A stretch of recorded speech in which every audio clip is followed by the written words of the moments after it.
monthly promotional ads targeted towards your potential clients and promotes them for you via social media and newsletter. There are clients searching for your specialty right now. Let us help them find you. Start your listing today so you can share your own unique gifts and talents by finding the level of membership that best fits your needs. Let us help you reach your clients that are searching for what you do. Visit metamorphosisconnections.com and sign up today. Hello, I'm Jody, also known as Witch Jody on social media. I opened Midwest Witchery and Healing in historic Stillwater because as a nurse, I love to help others. When you come and visit Midwest Witchery and Healing, you will find everything from divination and magical services, classes to ritual tools, jewelries, handcrafted candles, witchy gear, and much more. My store is a safe environment for all on their own unique path. Look for the purple door. Find out more at MidwestWitcheryHealing.com. This Halloween, visit and investigate one of the most haunted houses in Minnesota, the Boyd House, located in Boyd, Minnesota, just 2 hours southwest of the Twin Cities.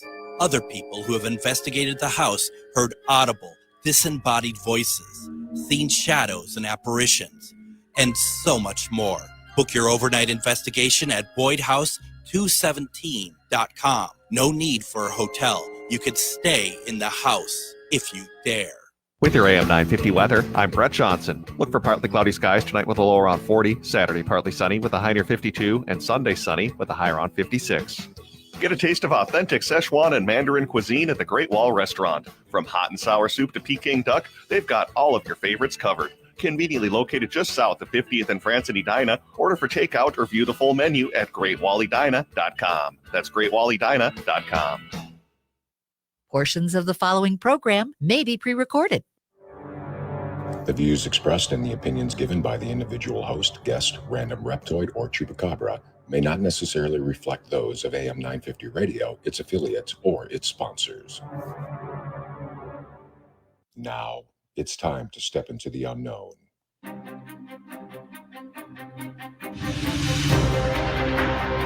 There are things people experience but never talk about.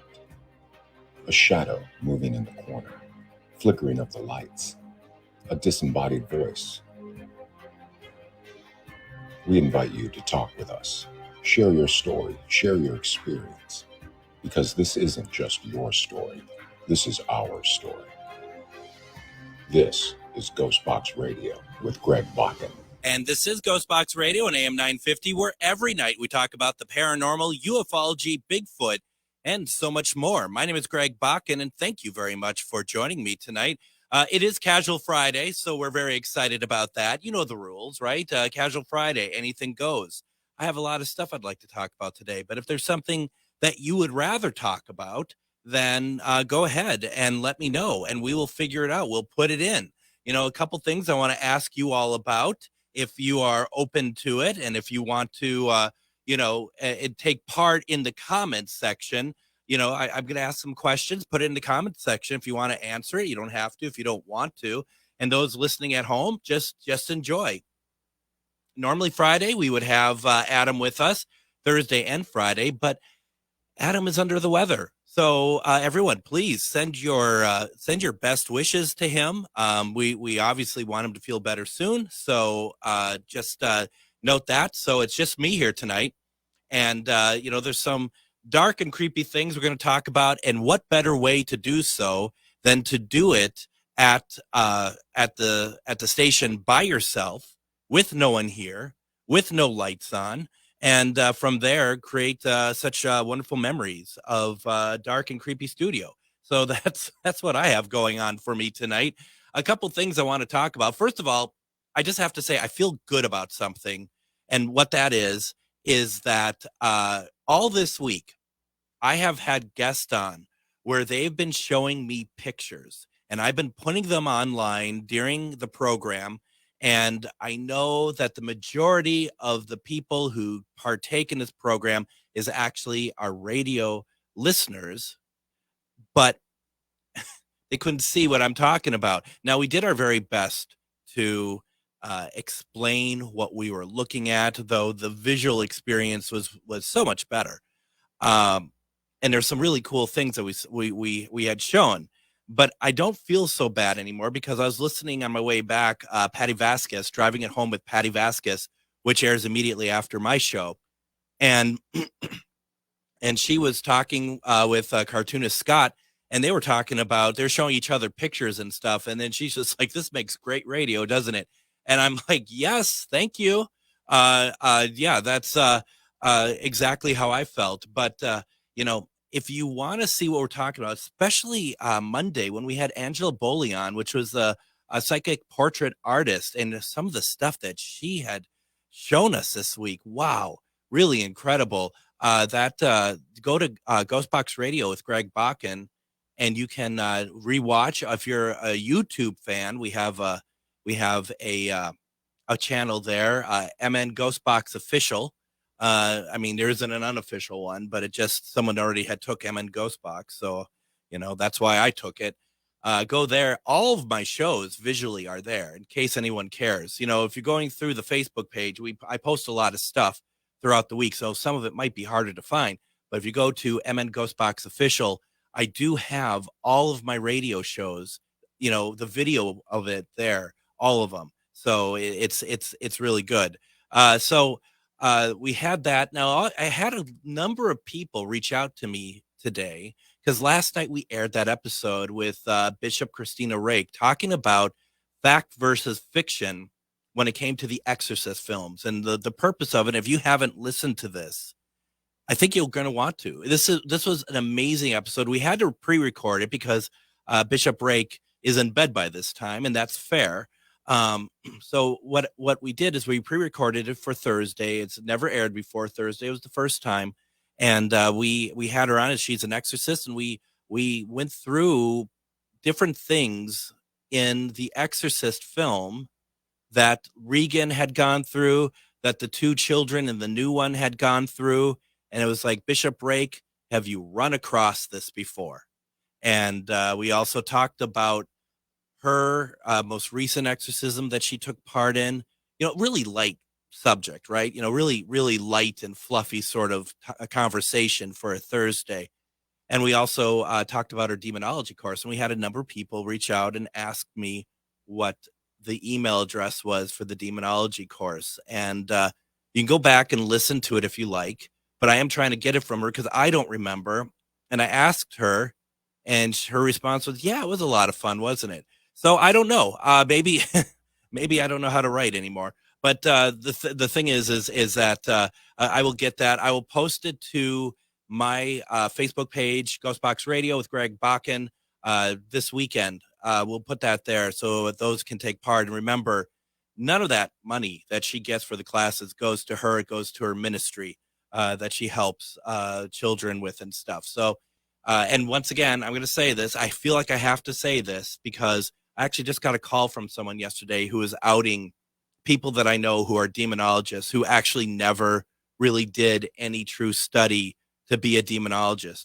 If you take this course from Bishop Rake, it does not mean you're a demonologist. It means that you now know about demonology. Those are two very different things. I want to know about demonology. So I've been threatening to take this course for a long time, but there are people who think, oh, that means I'm a demonologist now, or I can pay money for some sort of like extra license to be a demonologist without actually having to do any of the work. Why I bring this up is because it's very scary. You have a real effect on people. And there's stories I heard over the last couple of days about certain people that I know about that I will not share.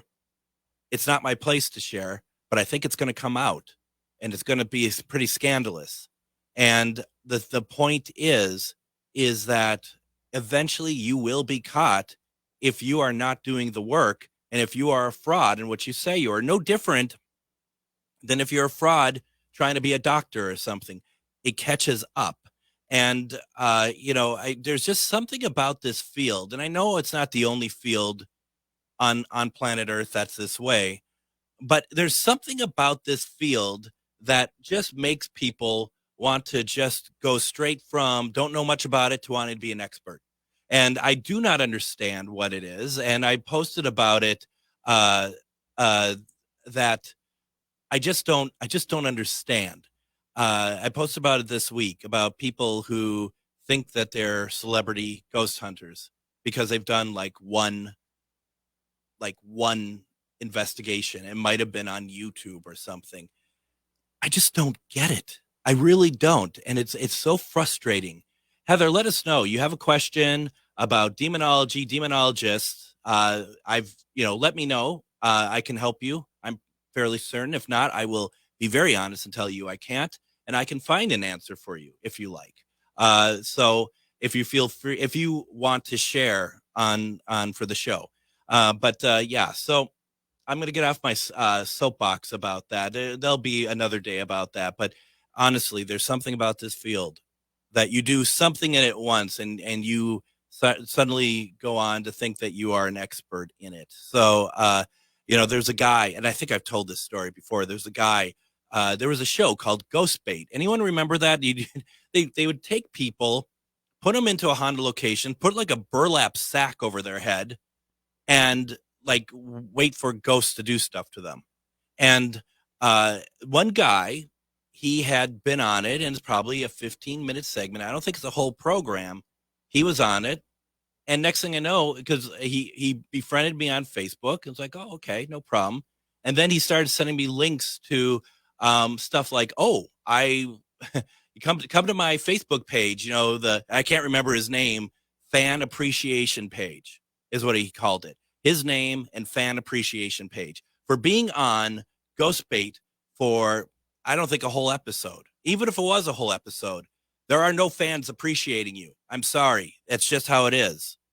And there's just something about this field that does that. I just don't understand. So yeah, I don't get it. So this week we had seen, it's been theatrically released today, The Exorcist Believer. And it's so much fun talking about films like this in an empty studio with hardly any lights on. I can't tell you how amazing this is right now. But we saw that this week. Have you seen it yet? If you've seen it, put your comments, what you think of it, non-spoiler comments, and please put them into the comment section. I'm curious what you all think about it. This is not what I expected this film to be like. And I just feel like that is it's not a gore film. It's not an Al Gore film. No, you know what I mean though. It's not gory. It's there is blood. There are things in there that are disturbing, but it's not over the top, in my opinion. And it's a very different sort of film than the second, third. I don't remember if there is a fourth or if they stopped at third for The Exorcist. I think there was a fourth, wasn't there? I don't know, but it was really good. It was really an interesting film. Took it in a different place, but still linked back to the original. And to me, the original is truly where it's at. Now, Heather's question is, what is the purpose of gaining this knowledge? I'm a witch, but also a minister's daughter. So you can see I'm coming from two sides of the coin on this. What is the benefit in the ghost hunting field to knowing about demons? I think it's a very good question. I'm going to do my best to answer this for you. And if I go into my break, I'll finish up when I come back from break. The purpose of knowing about it is because it's very simply this: knowledge is power, right? You I think you're even alluding to it yourself. You're a witch, but also a minister's daughter. So you know stuff. That stuff can be applied to things.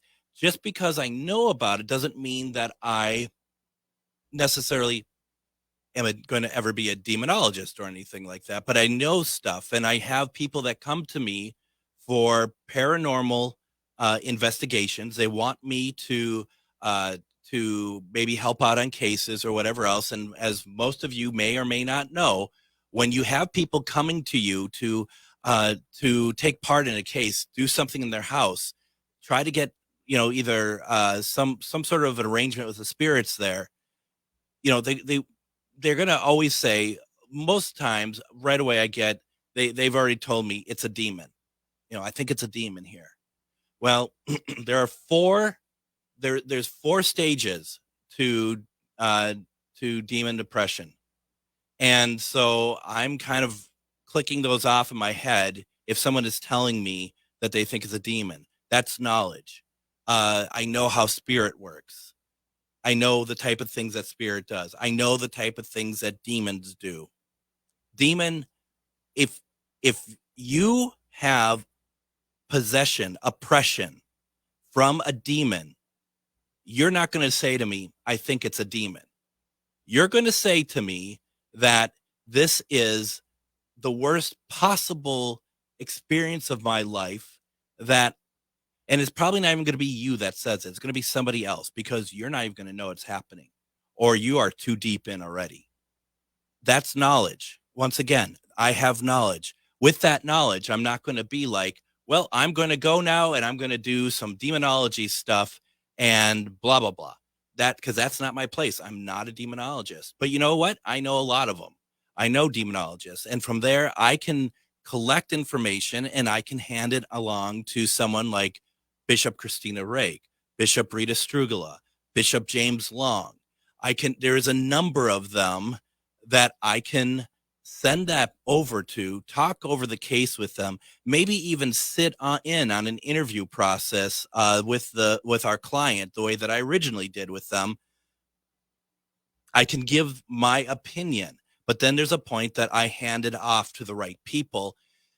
But with that knowledge, I know my limits and I know what I can do. And I think that that is something that's worth talking about and having. The problem is you run into way too many people in this field who are like, well, yeah, it's a demon, but I like to take credit for everything. And I think I'm, the most powerful, entity in the universe. So I'm going to go and I'm going to take care of this demon for you. Number one, it's probably not a demon. I talked to a demonologist, less than 5% of the cases that he had done in 15 years had anything to actually do with a demon. Once again, if it is a demon, you'll know. And what I mean by that is, as an investigator, as somebody who is working with a client, if it was a demon, you would already be affected. It's already coming. These things are 5 to 10 steps ahead of us. So we know what's going on. They know what's going on. We know what's going on. It's something that you cannot necessarily explain, but you do know when it's happening and your life is being destroyed around you. That's what a demon does. And that's why it's important to know what this is. In the case of Bishop Rake's course, it's an academia course. So you're going to get, instead of just being like, oh, this is what demonology is and this is how people do it stuff, her course is going to be, this is where it began in written civilization. And here are the habeas corpus. Here's all this other stuff that, and I said that wrong. That is not actually completely not what that is. That's Abraham Lincoln. Sorry. But that's, she's going to cite, and you're going to be able to cite where stuff comes from. And as a paranormal investigator, then I can take that information and I can go ahead and I can, consort, I can console, I can help. I don't know if that helps, Heather, but that's kind of where I'm at with that. And it's always good to know stuff. Doesn't mean you have to be it, though, right? You don't have to be the demonologist, but you just have to know it. Let's take our first break. When we come back, let's do question of the week. We had a lot of responses to it. We're going to go through the comments as well. A lot of people have seen The Exorcist Believer. We have a whole lot to go. You're listening to Ghostbox Radio, Casual Friday on AM 950. Hello, I'm Jody, also known as Witch Jody on social media. I opened Midwest Witchery and Healing in historic Stillwater because as a nurse, I love to help others. When you come and visit Midwest Witchery and Healing, you will find everything from divination and magical services, classes to ritual tools, jewelries, handcrafted candles, witchy gear, and much more. My store is a safe environment for all on their own unique path. Look for the purple door. Find out more at MidwestWitcheryHealing.com. This Halloween, visit and investigate one of the most haunted houses in Minnesota, the Boyd House, located in Boyd, Minnesota, just 2 hours southwest of the Twin Cities. Other people who have investigated the house heard audible, disembodied voices, seen shadows and apparitions, and so much more. Book your overnight investigation at BoydHouse217.com. No need for a hotel. You could stay in the house if you dare. Hey, it's Patrick for Zero Res. Is your home ready for the holidays? Be honest, how does your carpet look and smell right now? Okay, maybe you have a carpet disaster on your hands, but that's why you should call my cleaning heroes at Zero Res. Some people hire a deal of the day carpet cleaner to save a little money, but trust shouldn't come that easily. Don't DIY it. Call Zero Res because you know it's safe and effective. That's why this month you can get 3 rooms Zero Resified starting at just $149 and take $75 off when you get your air ducts Zero Res clean. Call Zero Res right now, 952-ZERO-RES, or go online to ZeroResMinnesota.com and say you want the AM 950 special. Spell it forward or backward, it's the same. Zero Res. Refresh, restore, and protect your investment. Call Zero Res to clean your business the right way so your floors and surfaces stay cleaner longer without the harmful chemicals the other guys use. And welcome back to Ghostbox Radio on AM 950. My name is Greg Bakken. It's Casual Friday here. We've been talking about all sorts of wonderful things. Just to kind of close the loop on the last question. Once again, we always talk about the light, fluffy stuff on this program, even on Casual Friday. Heather had asked about demons, demonologists, why get to know the knowledge of all that. Let's see here. Heather also says that she recommends the book Consorting with Spirits by Jason Miller. I don't necessarily view demons as bad per se. I have heard other people say that, or actually one other person say that. I might check that out just to understand that point of view, because with respect, Heather, I do not understand that point of view at the moment. But I also understand that we're talking about going way back to pretty much the beginning of time, aren't we, when it comes to the term demon, if I'm not mistaken. But, that's going to be a hard one for people to swallow, I think, but I'll definitely give that a look for fair play. I appreciate the recommendation. Heather also says that she saw the film on Tuesday. Matter of fact, she was one of the people that got tickets for the advanced screening. And I just want to thank everyone for showing up for that advanced screening. It just is really cool that we got a number of tickets. We were able to give away all those tickets this time, which is really exciting because that means that we can do it again because the promotion company likes us. So that's always good. Adam, who is sick at the moment, he says it's not a bad film. It's a good story. But I think I keep comparing it to the original, and it's not the same movie. It's a good start to a new trilogy. I think that might be one of the areas that I kind of am in the same boat about, is that when we were leaving the theater, Dave Schrader was there, and he asked me what I thought. I said it wasn't what I expected, and that was and with his response to it, I was reading some comments. I apologize. With his response to it, he said, "I think it was a great movie," and I do think it's a good movie, but to that point, that original movie. First of all, it's very raw. It feels very raw, even though it's not a raw film, if that makes sense. But it's shot in a way that, is very believable, and it's very frightening, and it's raw. It's very on point. And even in the first 30 to 40 minutes of the film, when you're building up to understanding that Regan is possessed, and you're getting all of these little tidbits about that, it is enough to kind of keep you going, because it's enough that the jump scares in Believer are fine, but the jump scares in the original Exorcist, even I've seen it a number of times, is still it still jumps, it still makes me, jump. So but I'm not saying don't go see the film. The film is very good. Adam, I can't agree with you more. It's simply, it's hard when you have one of the best films in the genre that wasn't a genre at the time the film was made, and it created the genre. And, if as we found out, as I didn't quite understand, it was nominated for 11 Academy Awards.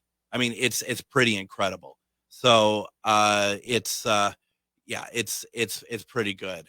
Um, Cynthia says that she'd only seen the first movie, kind of thought it was funny. Technically, don't do demons. A lot of people don't. I find a lot of people don't, especially people who are really connected with mediumship and whatnot. They just don't want to have that in their system in any way, shape, or form. And that's a question for another day, I think. Do you think that watching these films, are we inviting stuff in when we're watching it? Now, what we also learned from Bishop Rake yesterday, if you listen, and if you haven't listened, give it a listen. Go to ghostboxradio.com, listen to the episode with Bishop Rake about The Exorcist. That is only a modern interpretation of how you can get possessed, that inviting them in. That is not really 100% true. That it's also a matter of the that like you could be cursed by it. It's a lot of different things. It's not exactly as we've been told all these years. So very interesting stuff. Now, moving along here a little bit, because we had a lot of we had a lot of responses. I asked the question today. Actually, I'm so on the ball with this. I asked the question today: what is your favorite scary movie and why? And it's a very simple question, but I think that that is that's a good one. And I just want to get down because it goes to show, and see if I can find the comment I'm looking for. Let's see. The thing is that someone didn't have an issue with it, but it's like they had to tell me that they don't like the term scary. And I was just like, are you kidding me? Amber says, I do haunted, not horror or haunted, though I do feel the minority in the paranormal community, basically saying that maybe scary isn't the right word. I just didn't know, because I don't want to say horror film, because I think that to me that conjures up like even that could even be like slasher film and stuff. And there are some slasher films in here that people want. Justin says his favorite is The Thing. He enjoys the use of practical effects. And that's, I love practical effects. And, I understand now that even when practical effects are used, sometimes there's a little bit of CG that kind of enhances it, maybe smooths out a couple things. I don't have a problem with that. It's for me, it's just when it's completely digital, because it's just too much now. Everything kind of looks the same.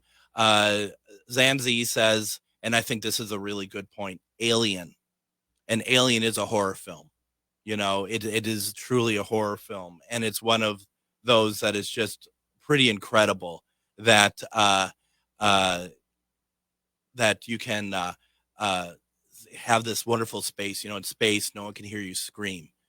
Lisa says, Halloween, the original, in her opinion, the backstory is more believable to me.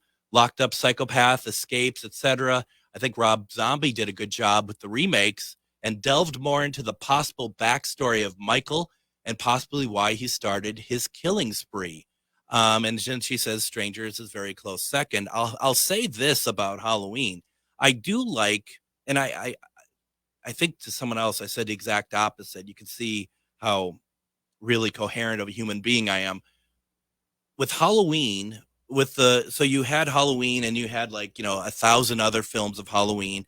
And then you had the one in 2018 was that when Jamie Lee Curtis came back. And basically the point of that film is that it takes care, it gets rid of everything after the first film. And then there's two more, that one film I just talked about, and then another. I like that. I like that in a sense. I like that you could kind of verge into different directions. And I actually like that version of Halloween. I haven't seen the second one. Was that second one called Halloween Dies or something like that? Leanne says nefarious, very real world content. Debbie says The Entity and Exorcist, real life events that I've seen personally. Well, and that's just it right there, right? That's always something. And Diana says 1979, When a Stranger Calls. First half mostly because when she saw it, first she saw it was a babysitter and was almost all too real. Yeah, no, I get it. The first time in this list that The Shining makes an appearance is such a suspense, and the Stanley Hotel is beautifully creepy. And being one who has The Shining, it stuck with me. Now, I've never been to the Stanley Hotel. Of all the places I've been to, I've never been there, and that might be because it's expensive. I'm a paranormal investigator, but I'm also a cheap paranormal investigator as well. So you got that as well. Don't even get me started on how much some of this stuff costs. And I think there you really only can investigate, because I don't think there's any sort of real events or stuff there. I mean, if you're going to investigate, you probably just can investigate your room or something like that. Let's see. Cole says The Dead and Wicked. It just got under my skin in a way no other movies could. A close contender would be It Follows. Diane says Haunting in Connecticut. Awesome movie, scary. It's creepy and believable, amazing storyline, great horror movie. Heather, who we've been talking to tonight, says, I think The Exorcist Believer just blew my Conjuring universe out of the water. I really enjoyed, and I will learn to read someday. I really enjoyed the fact that it took several belief systems to perform. Okay, you're giving me spoilers. let's just go through the film, why don't we? And that's not her fault. She's just answering the question. I just need to learn to read some of these a little bit earlier. But here's the thing: is that The Exorcist clearly had taken from the Conjuring films. The Exorcist Believer, it took from its own backstory, but I think the story is more in line to something that's in the Conjuring universe. What do you all think about that, who has seen it? I think that it's, the type of scares, the way that it, in my mind, Exorcist Believer took a little long to get going, and I just seen The Nun 2 probably about 2 weeks ago before that, and I thought the same thing. It took a while to get going. Let's see. Suzanne says The Shining gets on her nerves every time. Let's see. Pamela Pierce says The Legend of Boggy Creek. Well, she would, because Pamela, her father directed The Legend of Boggy Creek. Pamela herself is in The Legend of Boggy Creek, but it is very, very good. We need you back on, Pamela. We need you back on. We had you on once before talking about the film. For those who are interested in such things, which I always am, The Legend of Boggy Creek is available as Blu-ray, 4K as well, completely restored. Actually, Robert, who lives in my house, he rents my basement. He actually got it from them, The Legend of Boggy Creek, 4K. It's really nice looking. It is really nice looking. Lynette says The Exorcism of Emily Rose, based on a true story, kind of a hometown feel. Absolutely. We should do an episode on that. And this is what I love about these questions, because people take it in different directions. And that's what I think is so creative. Chris says in Florida, he says, Jaws, I still get nervous in the ocean or Gulf. And that's too bad, Chris, because you live on the Gulf of Florida. So that must really not be a lot of fun for you. Now, the last time I was in the Gulf, which was a number of years ago, and I don't think you or Michelle were down there yet. We went to a jetty, and we saw dolphins flying around. They fly, okay? Don't try to argue with me on it. They fly. They're jumping in and out of the water, splashing around, that sort of thing.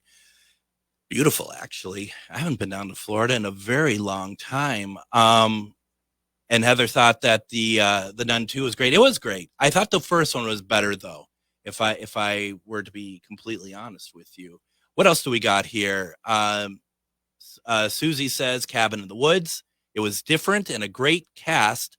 The quote from the movie I think it's best is, these are things your nightmares come from. I also like the humor sprinkled in. That is always good when you have actually a really good plot that has a little bit of fun, a little bit of personality to it. Shane says Night of the Living Dead, 1968, a definite classic. It was the first horror movie I was allowed to watch as a kid. Nostalgia at its finest. Michelle, who is married to Chris, also on the golf. I used to say Event Horizon, but due to memories being attached to an actual event that happened while watching it, Amityville Horror gets chills just remembering it. So Michelle gave us a long version of the story, and I'm going to read it because I think it's very interesting. And this is something that really plays. This is the point of these films, right? So she says, now the long story, built a house that sat vacant for a few months due to a country board versus town board fiasco. All new buildings in the township got to suffer for months until it was resolved. That delayed changed inspections. I was finally able to move in, and that night I was allowed to and decided to watch Amityville Horror. Wow. While watching, a windstorm sprung up and door from the house to the garage flew open. Sounds like a great night so far. The power flickered. Yep. Then there was this horrible thwack against the huge living room picture window and the wall and ceiling above me, and it just kept going. I felt like the whole house wanted me to get out. Ends up, we had faulty shingles. Okay. Like improperly stored, or were they just installed, or are they actually faulty on the garage? And the wind was peeling them all off. Just peeling them all off when you're watching Amityville. I don't know. Are you sure that's not demonic? I mean, you sure that's not something you should be looking into? They say there's no such thing as coincidence. And they were peeling off, and they were striking the living room wall, window, roof one by one. But at the time, it was scary. It's scary no matter what. Don't tell me it's not scary now. Ruben, and this is once again, I love these questions because I love the answers because everyone has some really great creative answers. Ruben says The Wrath of Khan, Star Trek II, The Wrath of Khan. When the body falls out visiting the Genesis base, it was always startled me. Not to mention helmet scene with Chekhov. Wrath of Khan, of course, is a fantastic film in general. Julie says Phantasm. Eerie had a mortuary. Kids running around screaming, had a little ball that flew around and sliced people up. Yep, that's good stuff. Jeremy says Killer Clowns from Outer Space. The movie just so much fun to watch because of how utterly ridiculously different it is. Meg says Night of the Demon. Bishop Rake says Hereditary. Nope, Hereditary as the scariest, most disturbing, most perfectly crafted, but the one I can watch again and again without tiring. Haunt. It was really different. The Last Exorcism is up there too. And then Stephanie right away says also Hereditary. The movie really got me with how intense some scenes were when I was a kid. It was Nightmare on Elm Street movies and Stephen King's It, the original one with Tim Curry. I think that aired on Sci-Fi, right? And then, of course, we have Contagion. That was scary, and then it happened. Yep. Let's see. Rama says, most recently, Pope's Exorcist, based on the true events. Very intelligent movie. That's Father Amont.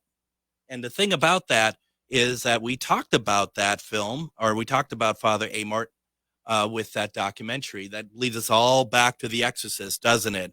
With the demon and Father Amort. Why don't we do this? Let's go ahead. Let's take our next break. When we come back, let's read a couple more of these if you're all up for it. We got some stories to talk about. Anything else on your mind, just put it in the comments. You're listening to Ghostbox Radio. It's Casual Friday on AM 950.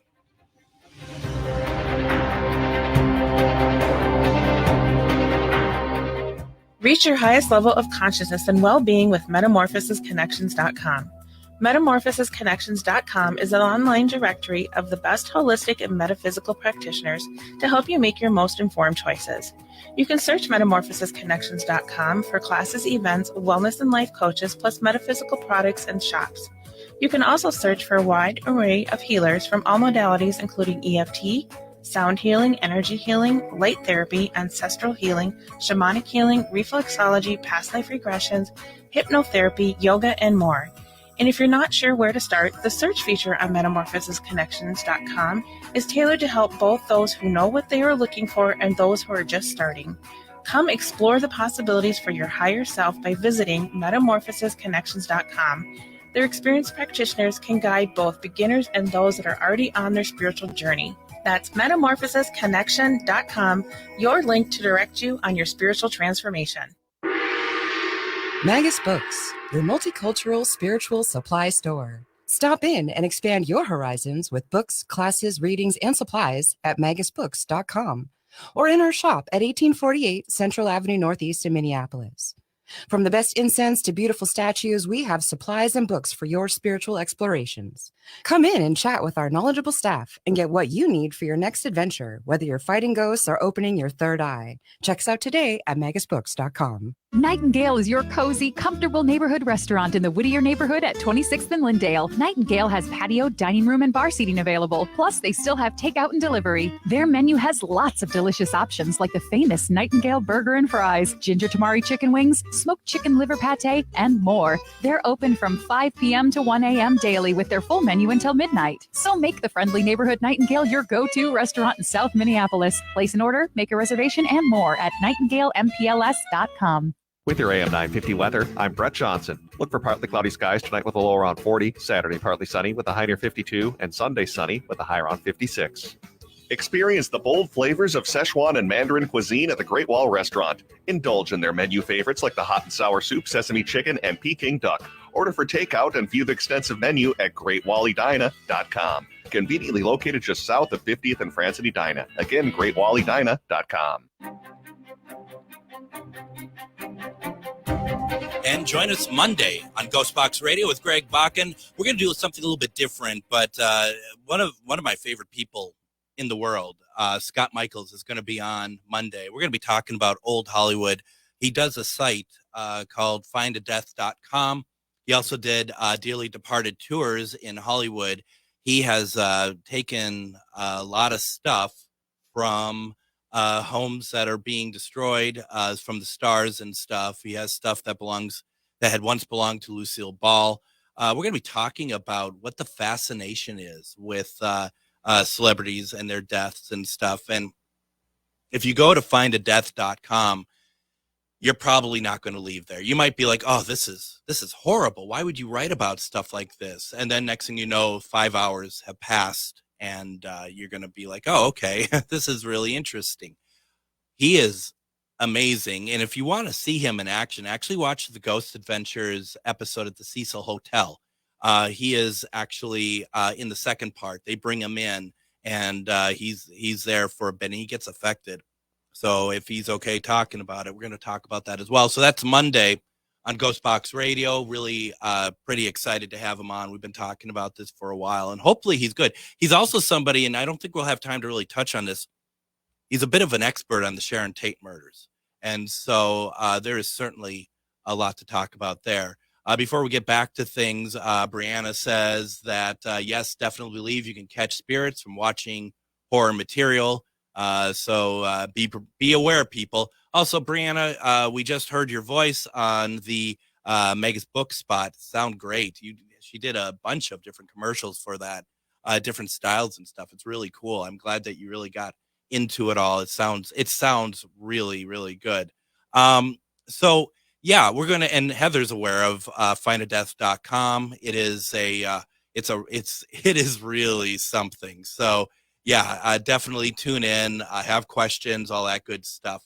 Are we getting bored with what people finding as their favorites? We could do a little bit more and kind of get through it.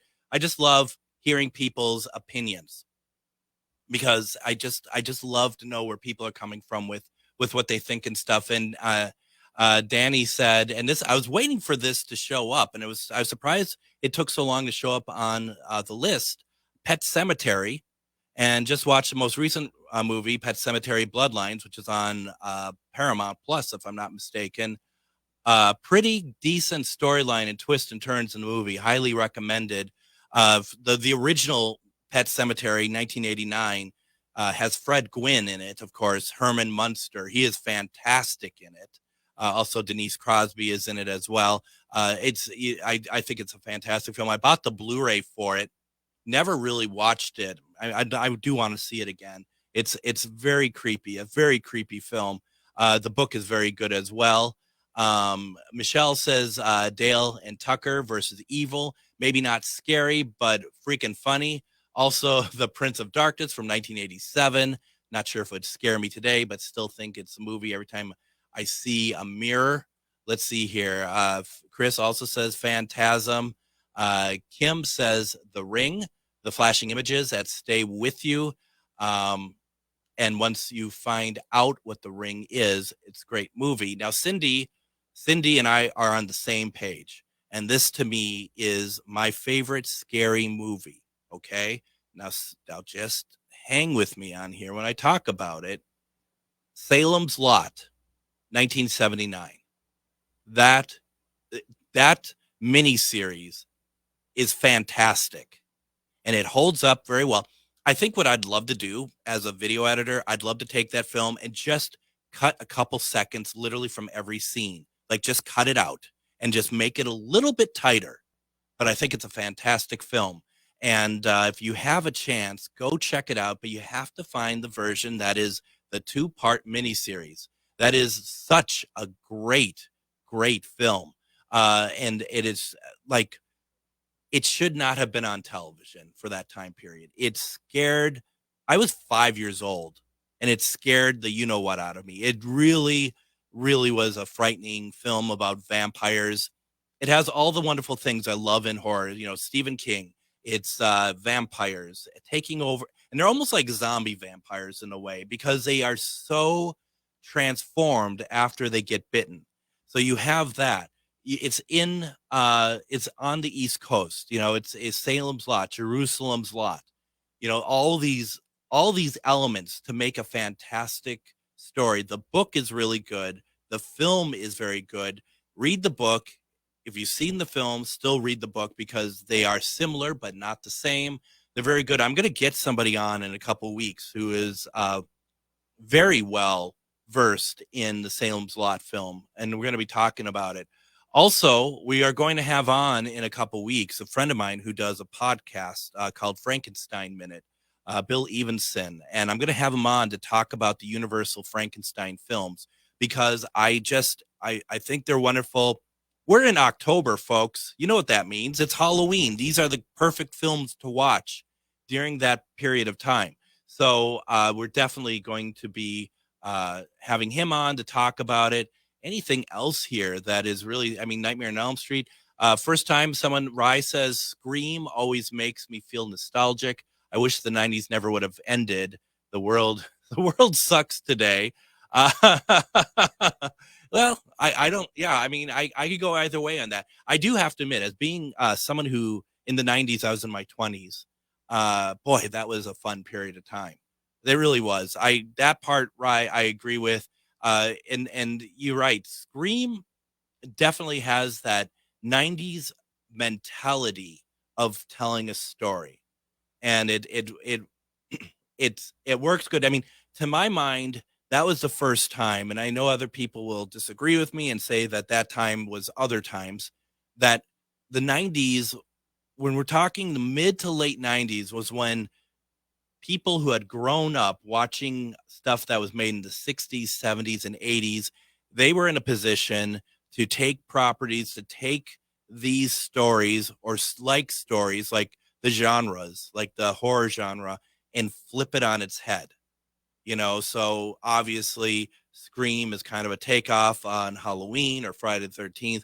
But then what they did is they took it and they made it more fashionable for youth of the 90s and then kind of flipped it all on their head. You know, that's great stuff. I mean, where else are you going to get a film when you're talking about bringing in big stars and they only last like the first 5 minutes of the film? You know, I mean, it's really, really something special. Let's see here.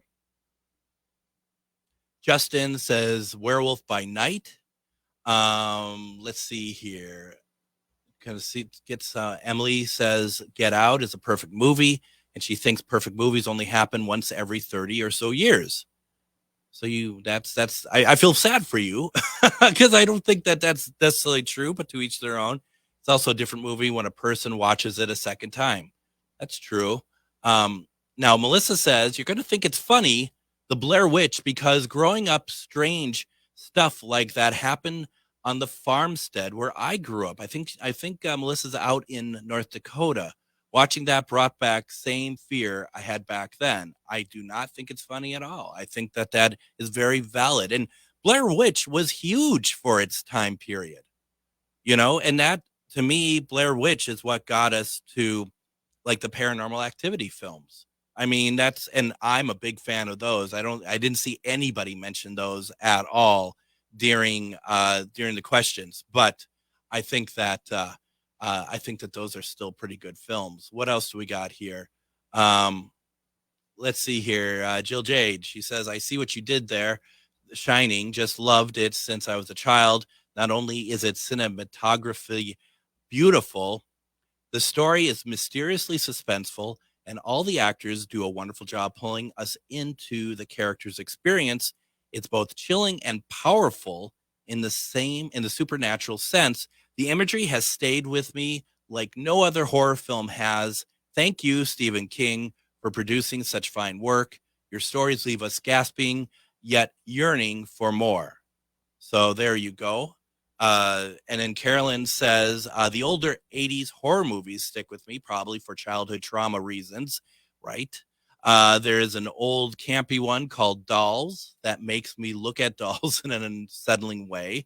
The Changeling from 1980 is another one I can't forget. It has a scene with a little red ball bouncing down the stairs all by itself.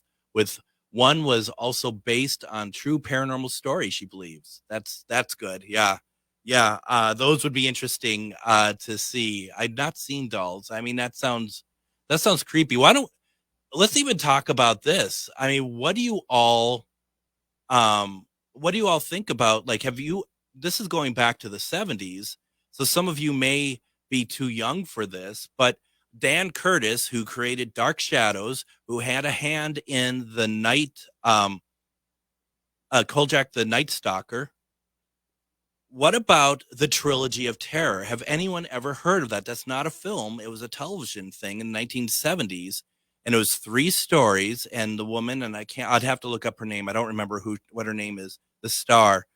And she's in all 3 of them. The last one has this little doll, and it's like a little doll from some other country, has big teeth on it, huge teeth on it. It's like not a voodoo doll, but like a witch doll, and it comes alive and it just terrorizes her. And it has a little knife. It has big teeth and comes and just like gnaws at her. It just goes insane. It just goes after her, and it's truly frightening. And I remember that as a kid. And a lot of people talk about Trilogy of Terror as being something that is very scary for people. So I found that curious if anyone even remembers that one. Let's see here. James says the one that had the biggest impact on him will always be The Exorcist, as we've talked about. Linda Blair's head turning completely around, the voice, the vomit, the levitating. Folks, once again, if you haven't done so, listen to last night's episode with Bishop Christina Rake. It was probably way too much for a kid my age. Once again, I think I saw that when I was no more than 6 or 7 myself. What's wrong with my parents? Honestly, I saw so much of this stuff. Oh my God. They must have thought I could handle it. For some reason, I must have given them that impression. To this day, I still have a hard time watching it. P.S. The Ring really creeps me out too. Chris says, Conjuring, all episodes of that movie due to my own experiences. Melvina says Hotel Hell. Let's see. Cynthia says Sybil, very mind-bending story. And then Stephen Hill says possibly Exorcist 3. That's I didn't expect that. I guess I don't remember Exorcist 3 that well, or maybe I remember it too well. One of the two. But Jill says that she remembers. I'm believing you're talking about Trilogy of Terror. I was on a live with Jill. We were talking about Salem's Lot. So Jill just wrote, still shocked they let me watch Salem's Lot as a child. Never slept the same again. Truly frightening. David Soul in that. He's fantastic in it. But, if you have a chance to find If you have a chance to find it, there's a small bug flying around. Why are we surprised, right? If you have a chance to find Salem's Lot, watch it. Really do. Watch it with an open mind. It's truly frightening, especially when one of the mothers come back after being bitten. She's dead. She dies, and they put her in the mortuary, and she comes back to life as a vampire, and we see it transpire. There is nothing scarier than that. Cynthia says, yes, I've seen Trilogy of Terror. Rosemary's Baby is demon-related with big stars in it. Absolutely. Absolutely. Yeah, I mean, that's truly, that's stuff for sure. Folks, as we wrap up the week, don't forget Monday, we are going to have on Scott Michael. We're going to be talking about Hollywood and all that good stuff, and why we have a fascination with the death of stars. And that's going to be it's going to be a great program. Please make sure to visit ghostboxradio.com to find past episodes of our radio shows, and like us over on Facebook at Ghostbox Radio with Greg Bakken. Also send any comments, feedback, or anything over to comment@ghostboxradio.com. Don't forget to check out the Ghostbox Radio, airing Saturdays at 8 p.m. and Sundays at 4 p.m. on AM 950. Finally, whether you're chasing spirits or just drinking tonight, please be careful. We'll see you Monday as we talk about old Hollywood with Scott Michaels. Everyone, have a great weekend. Take care.